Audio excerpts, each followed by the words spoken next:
Sayangnya perwakilan dari pihak kepolisian belum bisa memberikan keterangan secara resmi di forum ini untuk bisa memastikan apakah memang betul ada kasus juga di dalam kasus pembunuhan ini mengenai peredaran miras ilegal yang juga melibatkan dari pelaku atau terduga pelaku ini. Tapi Mas Bambang, jika memang ini benar, kan bukan pertama kali sepertinya polisi ataupun juga oknum polisi kita katakan menggunakan kewenangannya, menggunakan aksesnya, pengaruhnya dan sebagainya untuk bisa mengikuti atau juga bahkan melindungi hal ilegal seperti ini, Mas Bambang. Ya itu sudah menjadi rahasia umum.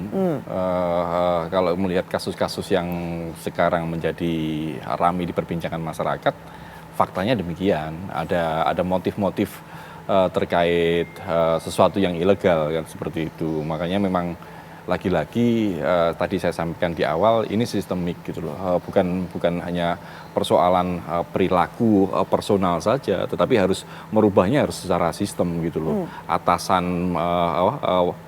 Atasan bawahan ini juga harus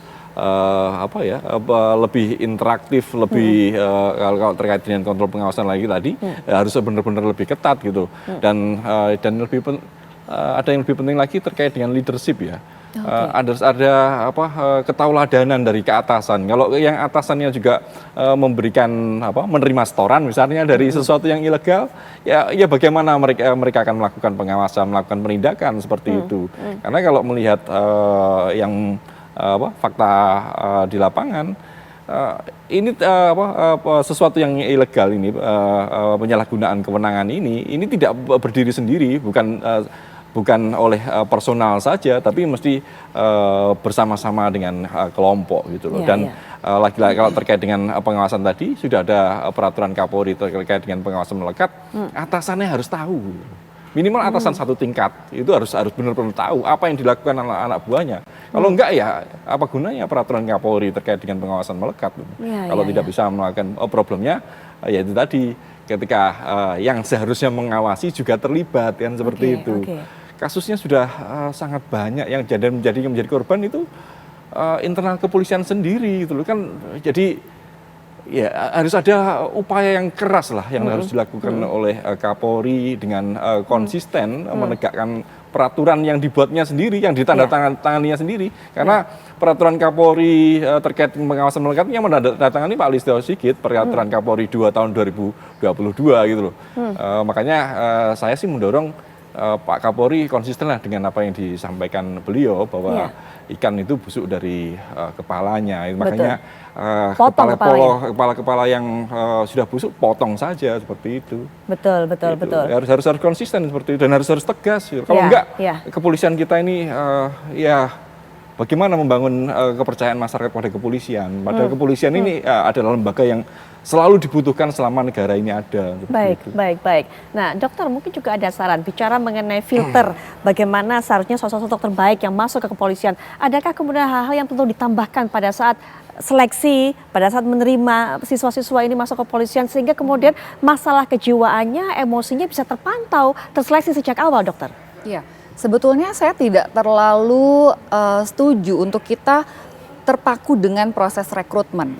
Karena itu adalah proses sesaat di awal, memang seleksi ya, untuk menyeleksi pola kepribadian tertentu yang kita berbicara tentang potensi. Apakah individu ini memiliki gambaran kepribadian dengan potensi dia akan melakukan sesuatu yang misalnya katakanlah melanggar atau berpotensi untuk tidak mengikuti institusi di mana tempat dia berada.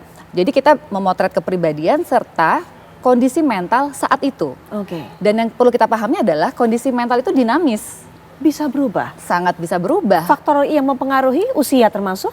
Usia, tekanan-tekanan kehidupan, tekanan pekerjaan. Artinya ketika usia masuk ke dalam institusi Polri, dia masih dalam usia yang dewasa muda misalnya ya. Kemudian dalam perjalanannya menjadi seorang anggota Polri, di situ tentunya banyak sekali faktor. Mungkin dari keluarga, dari lingkungan, dari pekerjaannya itu sendiri yang membuat bisa jadi ada masalah mental emosional tertentu yang membuat individu tersebut akhirnya memiliki suatu perilaku yang seperti yang kita lihat kasusnya banyak. Jadi nggak bisa berhenti di rekrutmen. Bagaimana dengan follow up mental health check up-nya. Sama kayak kita di beberapa company, beberapa perusahaan sudah rutin kan medical check up misalnya. Ada tes kesehatan di awal tapi nggak hanya berhenti di situ. Kesehatan itu harus selalu digabungkan antara fisik dan mental. Jadi secara berkala. Apalagi kalau misalnya individu yang katakanlah kepolisian yang memang pegang senjata, itu wajib sekali untuk dievaluasi secara ketat berkala. Karena nggak main-main nih punya kuasa yang sangat besar kan dengan adanya akses terhadap senjata, sehingga itu memang perlu betul-betul pengawasan dan evaluasi secara berkala karena kondisi kesehatan mental itu sangat dinamis. Baik, atau mungkin dokter untuk beberapa orang yang tidak bisa mengendalikan, menghandle kondisi emosinya dan sebagainya, tekanan-tekanan ataupun juga aturan-aturan dan didikan-didikan polisi yang relatif keras lah bagi kita warga sipil begitu ya, itu kemudian bisakah menghilangkan empati, menghilangkan simpati, menghilangkan rasa iba bahkan kepada seorang ibu sendiri begitu? Sebetulnya lingkungan itu bisa mendorong kita menjadi satu individu dengan perilaku kecenderungan tertentu. Contohnya begini, ketika seseorang merasa dengan penuh kebanggaan dia memiliki power sebagai seorang polisi yang di masyarakat posisinya dianggap lebih tinggi, dianggap lebih terhormat, ini bisa muncul rasa grandiosity, rasa besar. Di sini muncul bibit-bibit narsisisme, di mana orang dengan narsisisme yang semakin dia merasa powerful, bisa mengendalikan orang, dia tidak mengindahkan kebutuhan orang lain atau empatinya jadi berkurang. Di sini nih muncul perilaku-perilaku arogansi. Kita sering lihat juga ya, di mana orang-orang dengan power tertentu ada arogansi di jalan raya atau di mana-mana. Jadi ini yang perlu kita evaluasi, bagaimana suatu institusi membentuk karakter dari anggota-anggotanya gitu. Dimana mungkin kalau tadi belajar dari Pak Rianto bahwa mungkin perlu komitmen gitu ya dari masing-masing individunya bahwa ini sebagai pelayan masyarakat.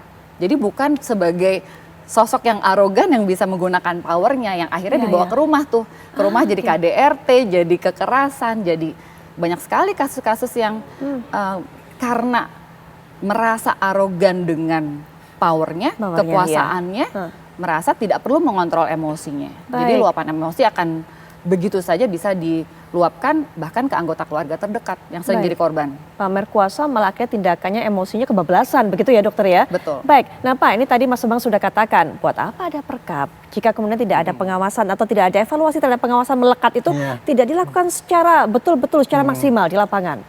Yang jelas perkapnya sudah lengkap ya Bu ya. Secara detail saya tadi lihat itu larangan etika itu ada 4 ya, etika kenegaraan, kelembagaan, masyarakat dan etika kepribadian.